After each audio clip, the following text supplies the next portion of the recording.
3 വർഷം മുൻപ് 2021 ഒരു തണുത്ത പ്രഭാതം. ജനുവരി 6 സംഭവിച്ച യുഎസിലെ ക്യാപിറ്റോൾ ആക്രമണ സംഭവത്തിന് ശേഷം ഈ വാർത്തകളെല്ലാം അറിഞ്ഞ് വാഷിംഗ്ടണിലെ തന്റെ അപ്പാർട്ട്മെന്റിലിരിക്കുകയായിരുന്നു യുവതി. ഈ സമയത്താണ് ക്യാപിറ്റോൾ ആക്രമണ കേസിലെ പ്രതികളെ പിടികൂടാൻ യുഎസ് അന്വേഷണ ഏജൻസിയായ ഫെഡറൽ ബ്യൂറോ ഓഫ് ഇൻവെസ്റ്റിഗേഷൻ പൊതുജനങ്ങളുടെ സഹായം തേടുന്നതായുള്ള വാർത്ത അവരുടെ ശ്രദ്ധയിൽപ്പെടുന്നത്. പിന്നെ സംഭവിച്ചത് ചരിത്രമായിരുന്നു. അന്വേഷണ ഏജൻസിയുടെ സഹായ അഭ്യർത്ഥന ശ്രദ്ധിച്ച യുവതി പ്രതിയെ ഏത് വിധേനയും പിടികൂടണമെന്ന് മനസ്സിലുറപ്പിച്ചു. തുടർന്ന് തന്റെ ഫോണിൽ ഡേറ്റിംഗ് ആപ്പായ ബംബിൾ തുറന്നു.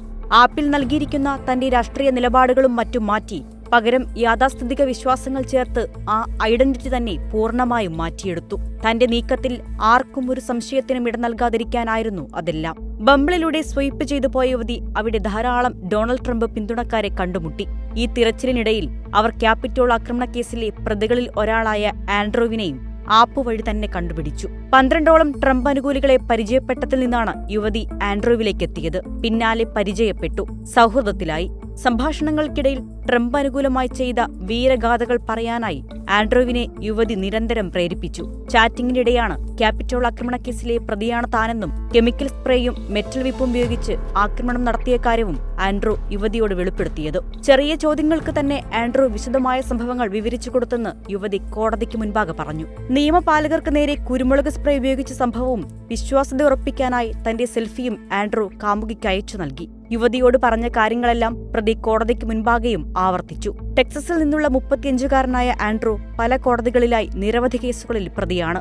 കാർ വാഷ് സംരംഭത്തിന്റെ ഉടമ കൂടിയാണ് ഇയാൾ. തോക്കുകളടക്കം നിരവധി ആയുധങ്ങൾ ഇയാളുടെ വീട്ടിൽ നടത്തിയ പരിശോധനയിൽ പോലീസ് കണ്ടെടുത്തു.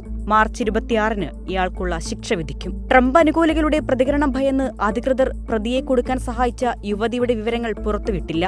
ക്യാപിറ്റോൾ ആക്രമണ കേസിലെ പ്രതികളെ പിടികൂടാൻ പോലീസ് സഹായം അഭ്യർത്ഥിച്ചപ്പോൾ തന്നെ അത് തന്റെ പൗരധർമ്മത്തിന്റെ ഭാഗമാണെന്ന് വിശ്വസിച്ച യുവതി ഡേറ്റിംഗ് ആപ്പ് എന്ന ആശയം പ്രയോജനപ്പെടുത്തുകയായിരുന്നു. 2021 ജനുവരി 6 ജോ ബൈഡനെ യുഎസ് പ്രസിഡന്റ് ആക്കാതിരിക്കാനുള്ള പ്രക്ഷോഭത്തിന്റെ ഭാഗമായി ട്രംപ് അനുകൂലികൾ അമേരിക്കൻ പാർലമെന്റ് മന്ദിരമായ ക്യാപിറ്റോളിൽ ആക്രമണം അഴിച്ചുവിട്ടത്. ഒരു സ്ത്രീയടക്കം 4 പേർ കൊല്ലപ്പെട്ടു. ആയിരക്കണക്കിന് ട്രംപ് അനുകൂലികൾ ക്യാപിറ്റോളിലേക്ക് അന്നിടിച്ചു കയറി. ഗാർഡുകൾ തോക്കു ചൂണ്ടിയതോടെ വെടിവയ്പുണ്ടായി. 3 മണിക്കൂറോളം എടുത്താണ് അക്രമികളെ സുരക്ഷാ ഉദ്യോഗസ്ഥർ പുറത്താക്കിയത്.